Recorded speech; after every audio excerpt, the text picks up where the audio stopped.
Paz, meus irmãos, muito boa noite. Gostaria que você deixasse a sua Bíblia aberta no livro de Mateus, no capítulo 10. Por favor, deixe sua Bíblia aberta no livro de Mateus, no capítulo 10.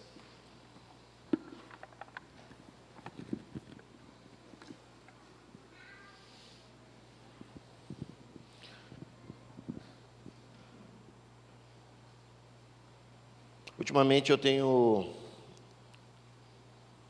estudado, lido e tentado aprender cada dia mais sobre o conceito de família e tenho tentado compreender o conceito de família acerca da vontade de Deus e dos ensinamentos que Jesus nos deixou. Hoje em dia nós vemos um tempo onde, se eu tivesse que dar um nome exatamente para esse sermão agora, eu diria exatamente assim: eu não desisto da minha família. E eu penso nesse tema porque eu entendo que Jesus Cristo não desistiu em momento algum da família dele, da família que ele formou aqui na terra. Ele não desiste nunca de mim, ele não desiste nunca de você. Mas nos últimos tempos a gente vê a família tendo sido bombardeada de forma intensa com a mídia televisiva, pela internet, pelas redes sociais, pelas emendas e pelos remendos que os políticos têm feito. Enfim, por todo lado somos atingidos.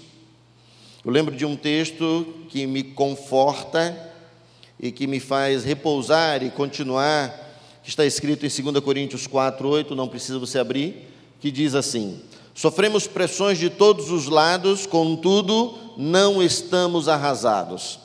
Ficamos perplexos com os acontecimentos, mas não perdemos a esperança. Somos perseguidos, mas jamais desamparados, abatidos, mas não destruídos. É nesse cenário tão complicado e muitas vezes caótico, em que muitos momentos nós estamos vendo, assistindo e muitas vezes participando.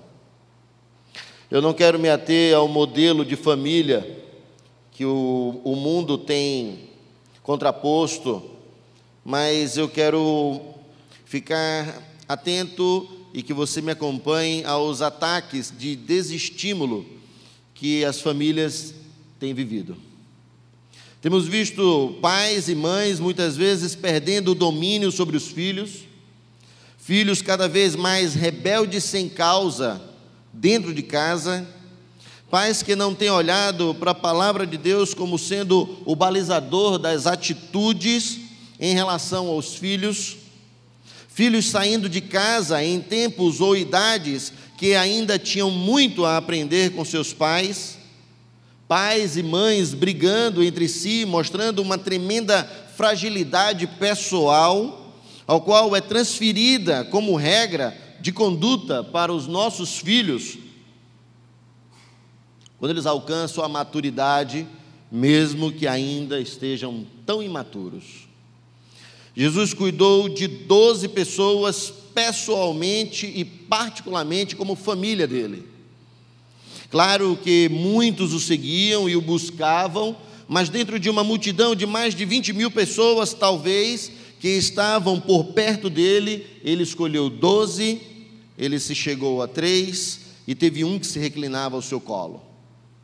E eu penso nessa conta de 20 mil porque ele multiplicou pães e peixes para 5 mil homens, cada homem com a sua esposa, talvez 10 mil. Naquele tempo ainda não tinha televisão, então cada 2, 3, 4 filhos, então quase 20 mil pessoas, talvez, seguindo Jesus Cristo. E desses 20 mil, 12 ele escolheu, 3 ele se chegou e 1 reclinava sobre o seu colo. Esta era a família de Jesus que ele criara como modelo para que nós hoje tivéssemos um ensinamento. Ele veio avisando que a sua família estava à espera.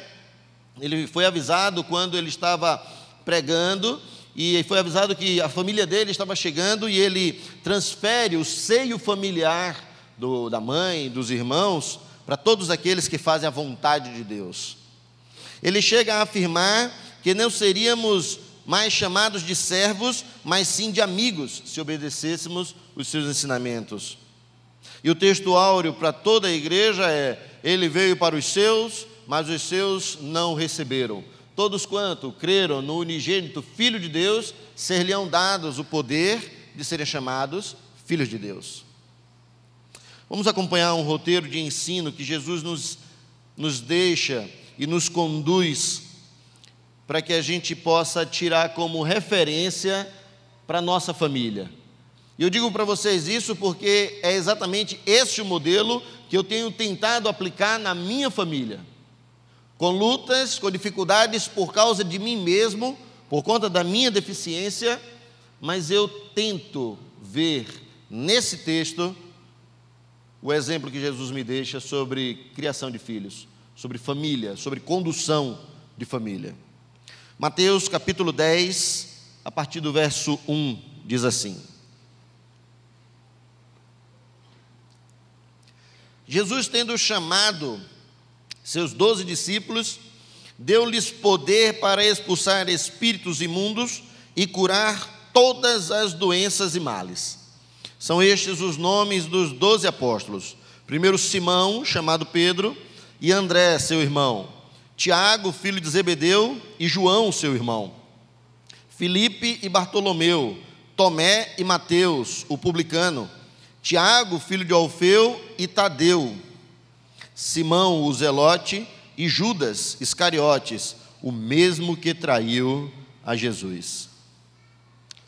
Soberano Deus e eterno Pai, em nome de Jesus Cristo, diante de nós está a Tua palavra, a Tua verdade, a revelação do Senhor para as nossas vidas.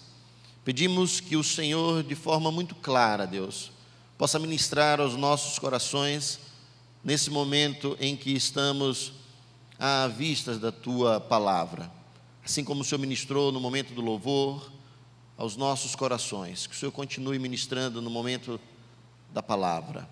Que o Senhor encha os nossos corações de alegria, que o Senhor nos confronte com a Tua palavra acerca de como nós temos conduzido a nossa vida e do que temos feito da nossa família, e que o Senhor mesmo possa encontrar guarita em nossos corações para mudar e transformar aquilo que aprouver o Teu coração. Oramos ao Senhor nesta hora, gratos, em nome de Jesus.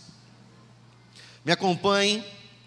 Em primeiro lugar, Jesus ensinou a eles durante um tempo em que esteve com eles. Jesus expulsou demônios, Jesus curou leprosos, Jesus curou cegos, Jesus cuidou de pessoas, Jesus trouxe crianças para o seu colo, Jesus falou com amor, Jesus falou com firmeza, Jesus ensinou a todos os discípulos, a todo o tempo em que esteve com eles, como eles deveriam se comportar, e tudo o que eles estavam recebendo acerca da palavra de salvação que Jesus estava entregando a eles. Então, o primeiro ensinamento que podemos ter como base, de forma muito clara, é que nós devemos ensinar aos nossos filhos. E quando eu falo ensinar aos nossos filhos, muitos dos irmãos talvez até balancem a cabeça e dizem assim: mas isso é óbvio. Então, isso daí realmente é algo que eu tenho que fazer. Sim, pastor, eu tenho feito há muito tempo na minha vida, e tudo o que eu tenho feito todo o tempo com os meus filhos é justamente ensinar.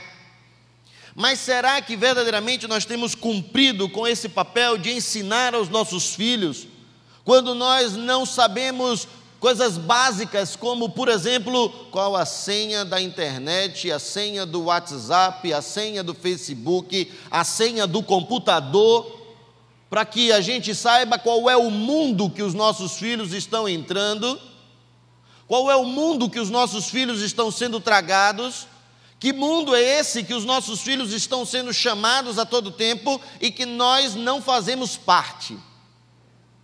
Será que nós estamos ensinando mesmo aos nossos filhos, sem saber por onde eles têm andado? E com tudo o que a tecnologia pode nos proporcionar, os nossos filhos podem ir muito longe sem sair de casa. Eles podem ir muito longe apenas com um aparelho de celular na mão. Eles podem ir muito longe com tudo que a internet pode proporcionar. Coisas boas e coisas ruins. Depende de como nós fazemos uso. A internet não ensina. As redes sociais não ensinam. Diga de passagem, hoje em dia vemos filhos com pouca idade tendo atitudes rebeldes, talvez pelo que assistem e estão vislumbrando na internet e nas redes sociais, nos Facebooks da vida, nos WhatsApps, o que chega para os nossos filhos e no celular. E nós, às vezes, achamos que isso não ensina aos nossos filhos. O pior é que nem mesmo a senha deles, do celular e das redes sociais, nós temos tido acesso. O mundo que eles têm navegado e que eles estão conhecendo sem nós estarmos presentes com eles. Eu tenho atendido muitas pessoas, às vezes no gabinete, pais e mães, com relação aos seus filhos, justamente, de forma muito clara, a reclamação geral é a questão da tecnologia. Eu não tenho problema nenhum com a tecnologia, gosto de tecnologia, sou adepto da tecnologia, mas o problema não é usar a tecnologia, o problema é quando a tecnologia está usando você. E até que ponto os nossos filhos estão sendo usados pela tecnologia? Até que ponto os nossos filhos estão se distanciando do ensinamento que nós estamos nos furtando de ensinar por causa das redes sociais, da internet? Que mundo é esse que a cada dia tem feito menos parte e tido menos oportunidade de ensinar aos nossos filhos? Que mundo é esse que eles estão vivendo? Que mundo é esse que nós não temos acesso? Que mundo é esse que nós permitimos que eles vejam e que nós não estamos próximos? Eu sei a senha da internet e a senha do Facebook e a senha do WhatsApp da minha filha. Mas não é porque eu fico olhando ou porque eu fico olhando se ela está ou não fazendo algo de errado, porque eu tenho que ensinar antes de repreender. Mas eu tenho. Porque a minha filha sabe que ela tem alguém dentro de casa que se preocupa com ela. E até mesmo a preocupação que nós dispomos para os nossos filhos é uma forma de ensinar a eles. A preocupação que nós colocamos à disposição deles de saber onde vocês estão, que horas vocês chegam, com quem você está, é uma forma de ensinar aos nossos filhos. E muitas vezes nós pais temos nos furtado disso e temos simplesmente deixado que os nossos filhos sejam conduzidos por esse mundo tecnológico que tem acontecido. Pais que não ensinam e filhos que aprendem virtualmente. Jesus ensinou fazendo. Jesus ensinou aos discípulos que eles expulsariam demônios e ele expulsou e mostrou como era. Jesus ensinou como seria a cura e por quem viria a cura e eles aprenderam porque viram como era. Eles aprenderam Jesus falando, se comunicando e eles aprenderam como era. Eles aprenderam Jesus ensinando, recebendo as pessoas à noite, cansado talvez, dentro de casa. E ele ensinou a todos eles como deveria fazer. Jesus ensinou a todos os discípulos fazendo. E isto é um grande problema nosso, porque nós às vezes não temos ensinado fazendo. A gente tem ensinado falando, talvez castigando, talvez tomando o celular ou tomando os acessos, mas sem ensinar, fazendo, como realmente deve ser feito. Então, o primeiro passo para uma família bem-sucedida, e esse bem-sucedido está bem aspas na minha cabeça, e quero que você tenha essa questão de bem-sucedida, entre aspas, também na sua cabeça, é ensinar. Ensinar. Ensinar como os nossos filhos devem andar. Os filhos não devem se furtar do dever de aprender, e nós, pais, não devemos nos furtar do dever de ensinar. Tem um ditado que diz: inteligente é aquele que aprende com os seus erros, sábio é aquele que aprende com o erro dos outros. Filhos, aprendam o que seus pais lhes ensinam, porque muitos destes ensinos são frutos de erros cometidos, dores que não queremos que vocês vivam. Pai e mãe têm o dever de ensinar aos filhos, ensinar fazendo, não somente falando, e não somente castigando, mas fazendo o que é certo. Jesus Cristo ensinou fazendo o que era certo, e ele não se preocupara com o que acontecera no final. Ele ensinou o que deveria ensinar. E como pai, eu não vou me furtar do dever de pai de ensinar a minhas filhas. Você, pai, você, mãe, não se furte do dever de ensinar ao seu filho o que ele deve fazer. Porque tenha certeza que no momento em que você se furtar do dever de ensinar, o mundo não vai se furtar desse direito, ele vai se apossar.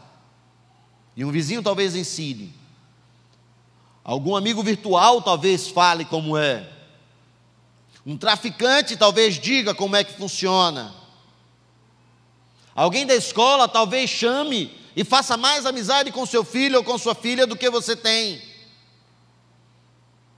Pai, mãe, não se furte do dever de ensinar seu filho, porque, como diz Salmo 127, filho é um presente, é uma dádiva do Senhor para nós que somos pais.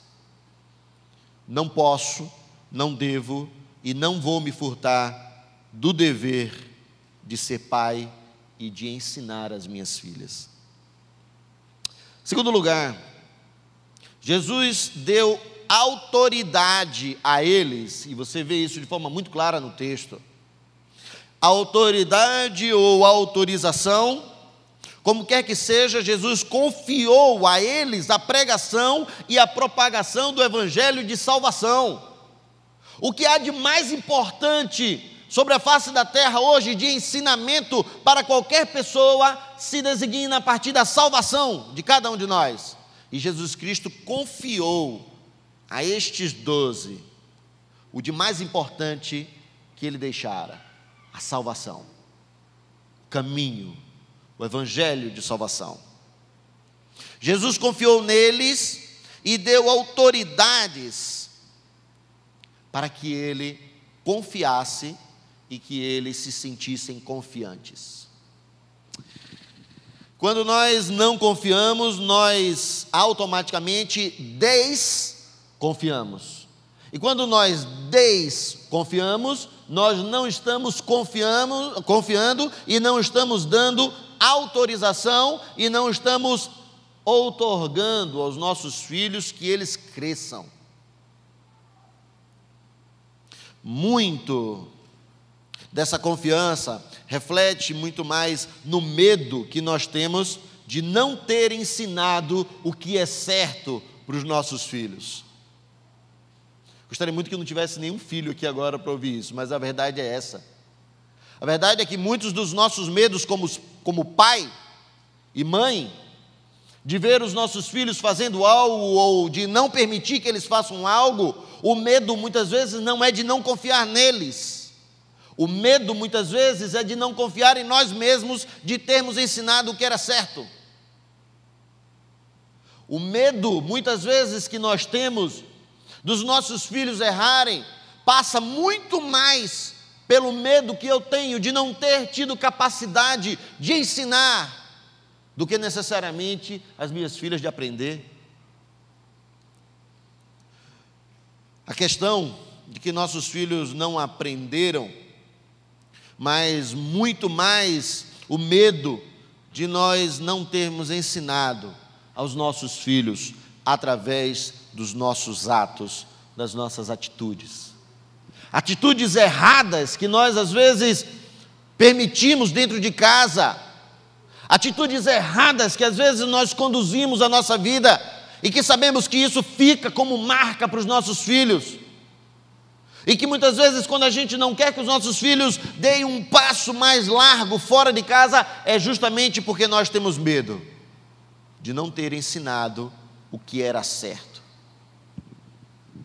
Exemplo, e quando eu dou esse exemplo, minha filha chega em casa, ela quase me mata, mas a verdade é essa. Minha filha tem 13 anos de idade, a minha Mariana, e eu e a mãe conversava agora há pouco tempo, semana passada, porque a partir do ano que vem ela vai precisar começar a pegar ônibus e estudar mais distante de casa, e a gente já não vai ter mais condição de levar de carro, aquela coisa. E a gente está com medo disso. Com medo porque a gente não confia na nossa filha? Não. Com medo porque a gente acha que vai acontecer alguma coisa? Talvez não. Medo porque, na verdade, nós nunca andamos simultaneamente de ônibus com ela para ensinar a ela como fazer.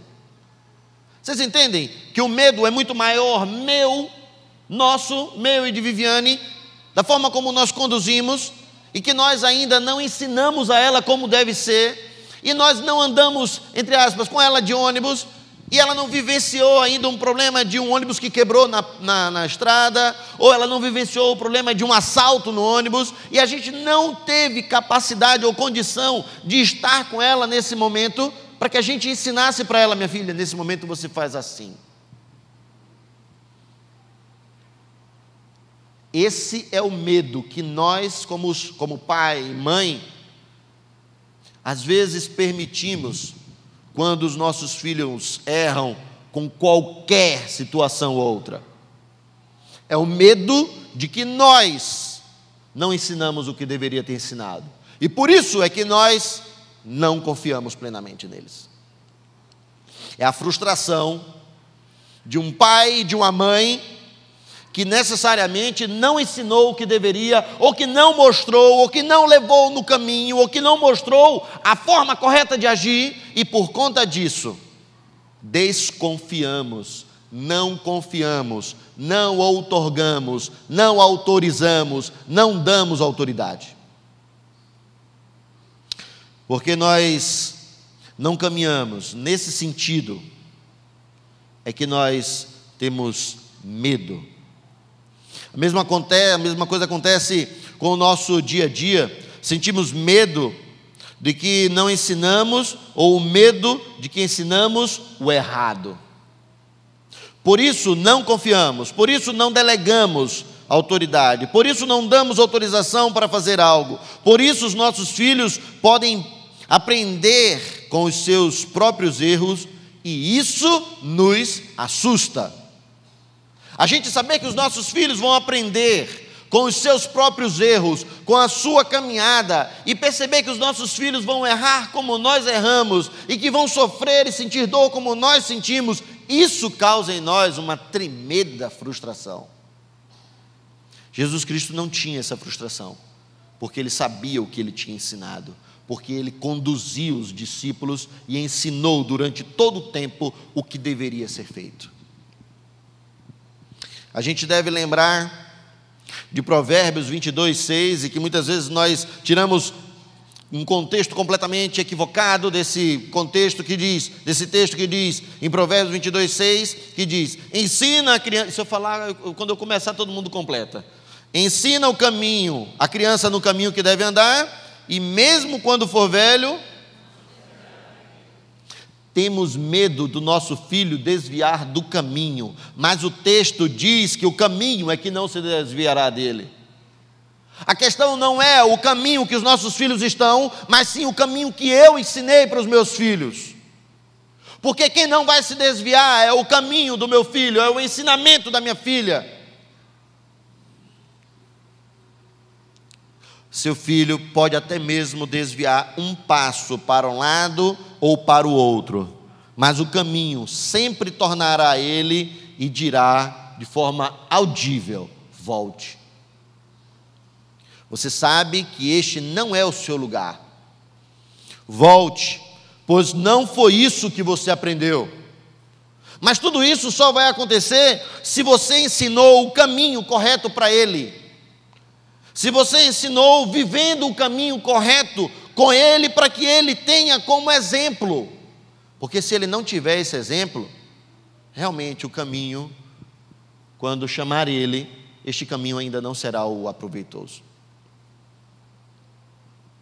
Em segundo lugar, então, depois de ensinar, nós temos que confiar.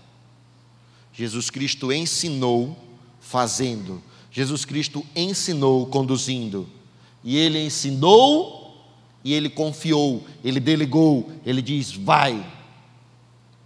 Terceiro, Jesus nunca abandonou a nenhum deles, mesmo com as decepções. Repetindo, Jesus nunca abandonou nenhum deles, mesmo com as decepções. Perceba, o primeiro e último apóstolos traíram Jesus. Pedro e Judas traíram Jesus. Mas mesmo assim, quando Pedro negava, Jesus estava dizendo: eu te entendo, Pedro. Quando Judas vai traí-lo, ele olha para Judas e diz como? Amigo. Quem vai falar muito bem sobre isso é um autor, um escritor, que se intitula Ex-Ateu. Eu não li os livros dele, justamente porque ele se intitulava ateu. E ele agora disse que foi fazer uma pesquisa e tentou descobrir cientificamente, discernir Jesus Cristo. E ele diz que Jesus, que a nossa cabeça é muito diferente, e eu já sabia, nós todos já sabíamos disso, é completamente diferente da forma como Jesus alinhavava as coisas. E ele diz, num texto dele, que nós temos dentro das nossas mentes algumas neuroses, que são algumas terminações, e que essas terminações ele deu o nome de killers, mortes. Ele diz que quando alguém chega num determinado ponto, numa determinada situação, num determinado conflito, num determinado desgaste, numa desilusão, aquela pessoa chega no seu killers, e ela tem vontade às vezes de matar. É isso que ele quis dizer. E ele diz que quando Jesus estava sendo crucificado, Jesus olhou para baixo e diz: perdoa-os, porque eles não sabem o que faz. Quando Pedro estava negando a Jesus 3 vezes, ele olha para Pedro com olhos chorosos, de dor, e diz: eu te entendo, Pedro. Quando ele estava sendo traído por Judas, e Judas chega perto dele, e ele sabia que era aquele momento, ele olha para Judas e chama Judas de amigo. É assim que trai o Filho do Homem? E ele, se intitulando agora não mais ateu, diz que se converteu a Jesus Cristo porque entendeu que Jesus Cristo não era um homem comum. Isso nós já sabíamos também. Vamos ver daí para frente se os livros dele vão parar de vender e se ele continua dizendo que é crente ou não. Não existe ex-filho, ex-pai, ex-mãe. Não existe possibilidade na Bíblia de nós abandonarmos os nossos familiares, os nossos filhos, por qualquer decepção que tenha sido, por pior que tenha sido ela. Pedro errou, Pedro traiu, mas ele se arrependeu. Judas teve remorso e morreu. Arrependimento traz redenção, remorso traz morte. Não importa o que o seu filho ou o seu familiar tenha cometido, perdoe. Ensine o perdão perdoando. Jesus não assinou nenhuma carta de renúncia porque Pedro e Judas haviam traído ele. Está aqui, eu estou deixando aqui escrito que eu não sou mais o Messias porque me traíram, eu não consegui cumprir o meu papel.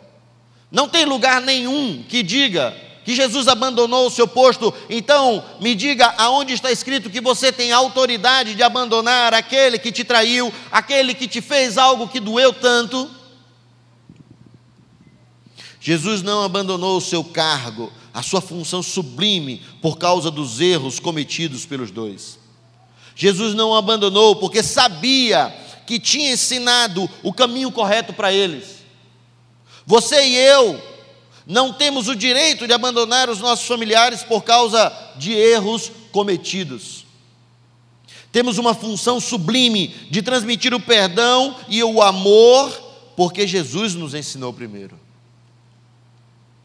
A verdade é que tem 3 palavrinhas que nós conhecemos ou falamos muito, que é justiça, misericórdia e graça. E quando nós estamos orando, essas palavras muitas vezes vêm à nossa boca. Mas perceba como justiça é sempre algo que você quer para os outros. Misericórdia é sempre algo que você quer para você. E graça, aí a gente fica esperando na expectativa aí que Deus providencie. Perceba porque a nossa unidade de medida é de que quando alguém comete algo para a gente não pede para Deus ter misericórdia, a gente pede para Deus ser justo. Quando a gente erra com os outros, a gente diz para Deus, Deus tem misericórdia de mim. A gente não diz, faz justiça comigo. Nós precisamos entender que essas palavras, elas são um conjunto, um compêndio, que formam a graça. E a graça na nossa boca é fácil, dizendo, é o favor imerecido. Vamos mais além, é o favor que ninguém merece. É o favor pelo outro que ele não merece. É fazer pelo outro aquilo que ele não merece. Graça é muito mais do que o que soa na nossa boca. Ela precisa reverberar, misturado com justiça e misericórdia. Em Mateus 16, 8, Jesus diz que as portas do inferno não prevalecerão contra a igreja do Senhor. Satanás sabe disso, portanto, ele tem tentado atingir as famílias, porque não existe promessa em toda a Bíblia a favor da família. Tá bom, eu sei que Deus cuida dos seus enquanto dormem, eu sei que aquele que permanecer firme até o final receberá a coroa da justiça, eu sei que Deus está sempre vigilante, mas eu e você devemos cuidar dos nossos filhos, cuidar da nossa família, cuidar dos nossos familiares e não abandoná-los. O que Jesus nos ensina nesse texto de Mateus capítulo 10, de 1 a 3, é exatamente isso. Ele ensinou, fazendo, caminhando. Ele deu autoridade e ele confiou o que ele tinha ensinado. E por fim, mesmo que ele tenha se sentido triste, abatido, ele não desamparou, ele não abandonou a nenhum dos seus familiares e nem dos seus filhos. Que autoridade eu e você então temos de abandonar aqueles que nós muitas vezes não ensinamos da forma correta e queremos exigir que eles façam da forma certa? Eu sei que muitas são as decepções que nós vivemos como seres humanos, como família, mas em nenhuma delas nós temos a autoridade delegada por Deus de nos tornar ex-pai, ex-mãe, porque não existe ex-filho.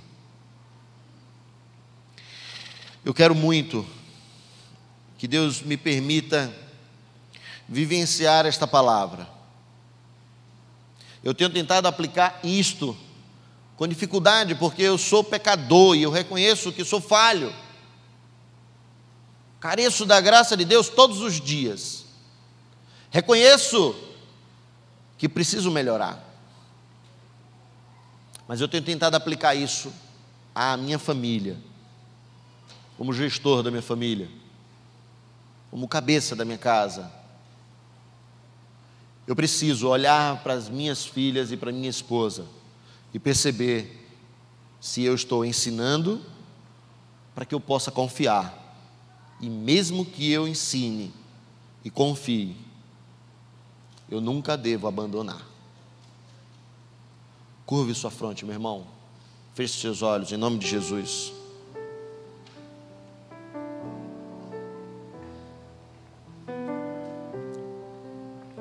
Honestamente, eu não sei o que você pode estar vivendo. Honestamente, eu não conheço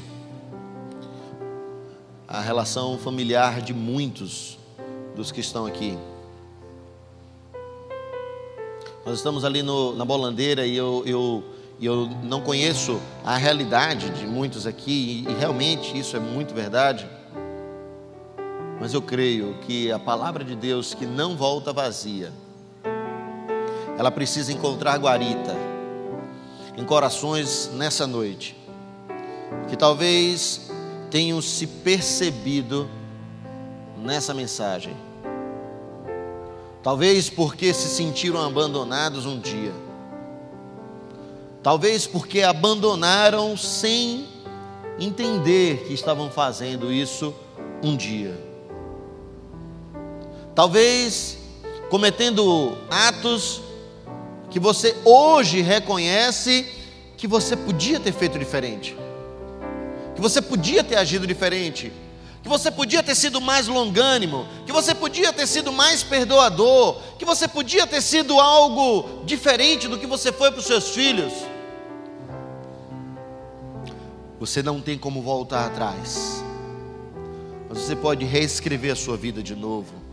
Você pode reescrever a sua história com seu filho, com seu pai, com a sua família. Não importa onde ele esteja, talvez ele não esteja aqui na cidade agora, talvez você não tenha contato, mas talvez ele já tenha morrido.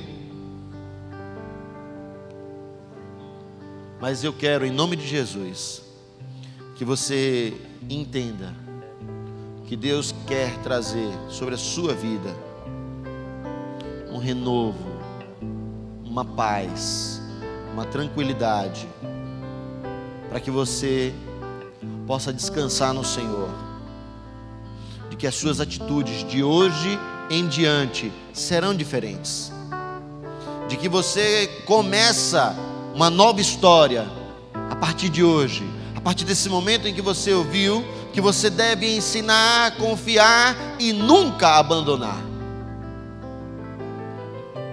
Sendo assim, de cabeça baixa, eu quero que você ore e apresente a Deus a sua vida, a sua família, a sua causa.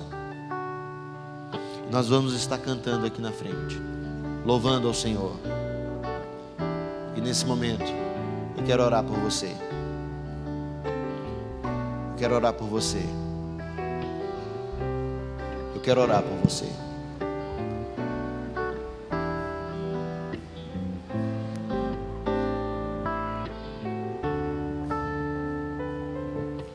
Quero consagrar meu lar a Ti, o nosso futuro para Te servir, com toda a minha força e entendimento.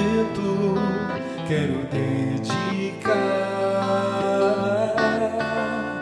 o meu lar a Ti.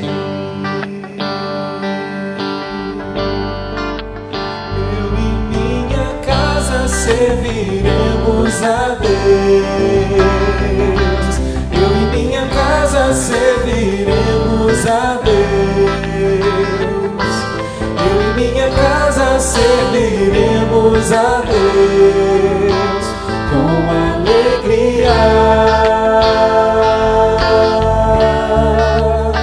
Eu e minha casa serviremos a Deus. Eu e minha casa serviremos a Deus. Eu e minha casa serviremos a Deus com alegria.